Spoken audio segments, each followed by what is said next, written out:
Był na tym kanale komputer za 100 zł, były też komputery za 238 i 258 zł. Przyszedł czas na komputer za 300 zł. Składając używane komputery od zera, zazwyczaj próbuję kupić jak najwięcej części za jednym razem. Często można w ten sposób zaoszczędzić trochę pieniędzy. Kupując każdą z części osobno, zwłaszcza w tak niewielkim budżecie jak 300 zł, szybko może nam zabraknąć gotówki. Poszedłem tą drogą ostatnio kupując Della 755, w tym zestawie zrobię podobnie. Przeglądając znany portal aukcyjny trafiłem na oto taki komputer. Posiada on i3 2120, 4 GB pamięci RAM w jednej kostce. Jest to pamięć typu DDR3, płytę główną Intela na chipsecie H61. W zestawie znajdziemy też oczywiście zasilacz i obudowę, a dodatkiem będzie karta Wi-Fi oraz napęd optyczny. Jak za 115 zł wydaje mi się to całkiem niezłą ofertą. Komputer został do mnie dostarczony w jednym kawałku. Do jego działania potrzebujemy jeszcze jednego elementu, dysku twardego. Tu podobnie jak w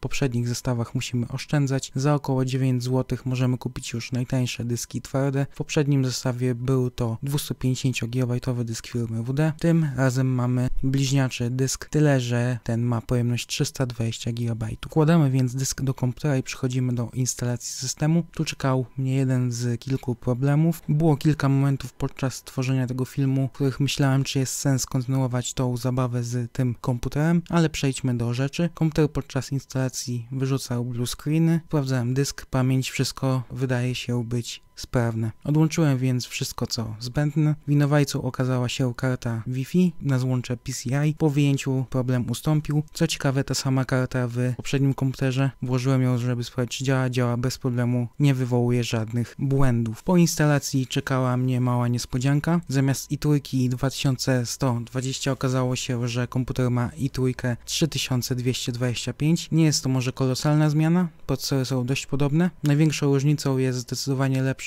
zintegrowana karta graficzna oraz nowszy proces technologiczny w i3 3225. Zacząłem więc pobierać wszystkie programy testowe i gry. I tu znów pojawił się kolejny problem. Zostawiłem komputer na około godzinę, wracam i komputer, sądząc po zegarku w Windowsie, od 20 minut był zawieszony. Więc znów zacząłem od początku, ponownie sprawdzam pamięć RAM, dysk i znów wszystko w porządku. Sprawdzam wersję BIOSu, jest z 2012 roku, pobieram więc najnowszą wersję i aktualizuję BIOS. Tu zawiodłem się nieco na Intelu, bo niestety nie przechowuję już tak leciwych plików na swoich serwerach. Musiałem więc szukać BIOSu na innych stronach. Po aktualizacji BIOSu na ten z 2013 roku problem na szczęście ustąpił. Teraz komputer działa tak, jak powinien działać. Ale przejdźmy dalej. Kupiliśmy komputer za 115 zł, na dysk przeznaczyliśmy 9 zł, gdzie pozostałe pieniądze. Przejdźmy do pamięci RAM. Tu krótko powiem, że dokupiłem drugą podobną kość. Teraz mamy 8 GB pamięci RAM. Pamięć działa w trybie Dual Channel.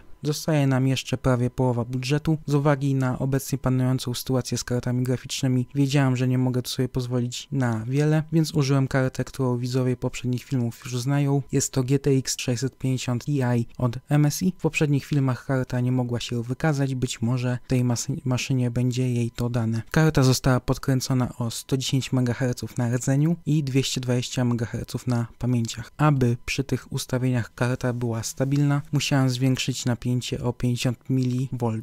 Przejdźmy do testów syntetycznych. Cinebench w wersji 15 procesor osiąga 286 punktów, czyli praktycznie tyle samo co w poprzednim zestawie za 258 zł. Po tym teście troszeczkę się załamałem, bo nie ma żadnego progresu, jednak gdy przejdziemy do kolejnych testów będzie lepiej. W teście graficznym w Cinebenchu 15 mamy 67,29 fps. Tu widzimy dość sporą poprawę o 18, prawie 19 fps. W Cinebench 20 mamy 636 punktów, o 15 punktów więcej niż w poprzednim zestawie, jednak to niewielka poprawa. W 3D Marku Time Spy osiągamy 953 punkty, a po OC karty 1043 punkty. Ogólny wynik nam niewiele mówi, jednak po przejrzeniu się punktom CPU widać poprawę o około 300 punktów. Dalej benchmark osiągamy 56,2 fps przed OC, a po OC karty 60,4 fps. Wynik w punktach to odpowiednio 2352 punkty i 2525 punktów. W porównaniu z poprzednim zestawem jest to około 13 fps i 500 punktów więcej.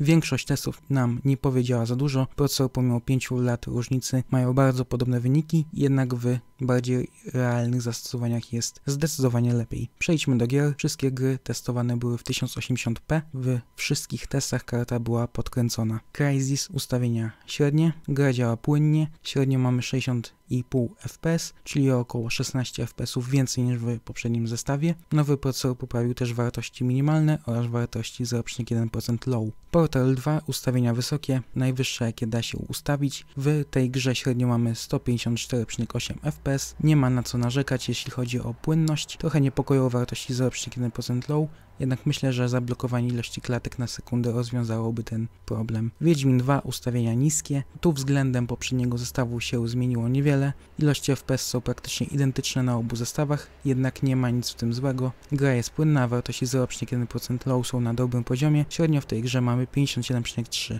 fps. CSGO ustawienia niskie i tu jak zwykle testowałem grę w benchmarku z warsztatu Steam. Tu widać, że gra lubi nasz nowy procesor. W benchmarku osiągamy 128,78 fps, czyli 2 razy więcej niż na Q6600. Tomb Raider ustawienia normalne, ilość klatek jest w zupełności wystarczająca, średnio mamy 93,3 fps, czyli o 15,6 fps więcej niż w poprzednim zestawie. Wartości 0,1% low są też na dobrym poziomie i wynoszą 45 fps.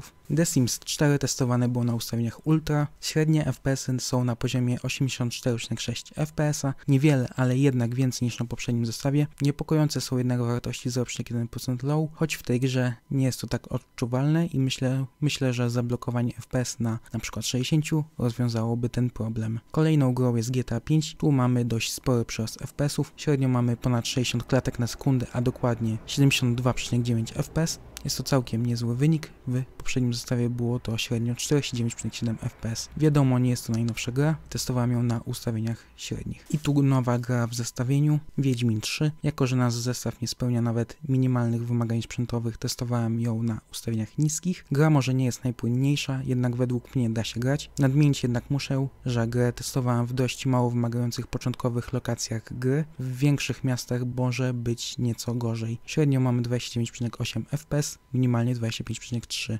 fps. Wartości 0,1% low też nie zachwycają. W grze zablokowałem klatki na sekundę do 30 i przy takim ustawieniu grało się znacznie przyjemniej. Kolejną grą jest Just Cause 3. Jak do tej pory nie był on grywalny na żadnym z zestawów, choć na ostatnim było już całkiem blisko. Tutaj wartości 0,1% low nie są najwyższe. Średnio mamy 40,1 fps, a minimalnie 29,2. Tu jak zawsze w takim przypadku zalecałbym zablokowanie liczby klatek na sekundę, chociaż i bez tego nie grało mi się w tą grę źle. No idealnie też nie jest. Dla mnie ta jest gra grywalna, a wy musicie ocenić sobie sami. Deus Ex Mankind Divide, ustawienia niskie. Tutaj ilość klatek nie wzrosła w wielkim stopniu. W poprzednim PC było to średnio 27,2 fps, obecnie jest to 33,7 fps. Tutaj powiem to samo co w Just Cause 3. Dla mnie jest ona grywalna, zwłaszcza, że preferuję spokojne podejście. Dla osób, które preferują częstsze korzystanie z broni palnej, może to być za mało. Watch Dogs 2 testowałem na ustawieniach niskich, podobnie jak w Wiedźminie testowałem ją z włączoną blokadą FPS na 30, średnio mamy 29,8 fps, minimalnie 26,6. Wartości 0,1% low są na poziomie 7,3 fps. I tu nie będę przekonywał nikogo na siłę, że jest dobrze. W innych grach byłoby to może wystarczające, jednak w tej grze to za mało. Call of Duty WW2 testowałem na ustawieniach niskich, zablokowałem też FPS na 60, średnio mamy 57,3 fps, a minimalnie 17,7 fps. Niepokoją jedynie wartości 0,1% low, więc spróbowałbym ograniczyć liczbę klatek na sekundę do 30. Fortnite grałem na ustawieniach niskich, średnio mamy 73 fps, minimalnie 38,9. Wartości 0,1% low są na poziomie 9,8 fps. Porównując to z poprzednim komputerem, mamy poprawę pod każdym względem, nie występują też problemy z ładowaniem tekstur podczas nagrywania gry. Car Mechanic Simulator 2018, ustawienia niskie, gra się naprawdę przyjemnie, w końcu mamy komputer na którym nie ma problemu z dość wyraźnymi spadkami FPS-ów. Wartości 0,1% low są dobre. Średnio mamy 64,9 FPS, czyli o około 10 więcej niż ostatnio. Far Cry 5 grałem na ustawieniach niskich. Nie miałem okazji jej wcześniej uruchomić, choć mam ją już w bibliotece od dłuższego czasu. Grało mi się całkiem przyjemnie. Średnio mamy 37 FPS-ów, minimalnie 27,1, a wartości 0,1% low są na poziomie 15 FPS-ów. Więc widząc te wartości, grając w tą grę, sam już po testach włączyłem blokadę klatek na 30 i naprawdę na tym sprzęcie mógłbym bez problemu przejść tą grę. Ostatnia gra w testach, House Flipper, testowałem ją na ustawieniach ultra niskich. Średnio mamy 74,5 FPS, minimalnie 52,5 FPS, a wartości 0,1% low są na poziomie 31,9 FPS. Przejdźmy do temperatur. Te nie są najlepsze. Karta graficzna po podkręceniu i zwiększeniu napięcia pod obciążeniem programami dobija do 89 stopni. W grach jednak jest to mniej i karta utrzymuje się w okolicy 70 stopni. Procesor chłodzony jest standardowym chłodzeniem Intela i pod obciążeniem Prime'em 95 dobija do 73 stopni. Tu znów podczas grania takich wartości nie osiągamy. Temperatura utrzymuje się w okolicy 60 stopni. Podsumowując ten film, jak za 300 zł jest naprawdę nieźle. Nie oszukując tu was, mogę powiedzieć, że korzystam z niego na co dzień i jakoś tak przestałem włączać konsolę, na której zazwyczaj grałem. Jedyne czego tu brakuje to dysk SSD, jednak pamiętajmy o budżecie. W tym filmie byłoby to na tyle. Szczerze mówiąc, chciałem kontynuować tą serię, jednak obecna sytuacja na rynku sprawia, że nawet starsze karty graficzne są lekko mówiąc drogie, więc nie planuję, aby w najbliższej przyszłości pojawił się kolejny film o komputerze do danej kwoty. Więc teraz to już było na tyle. Na razie, cześć.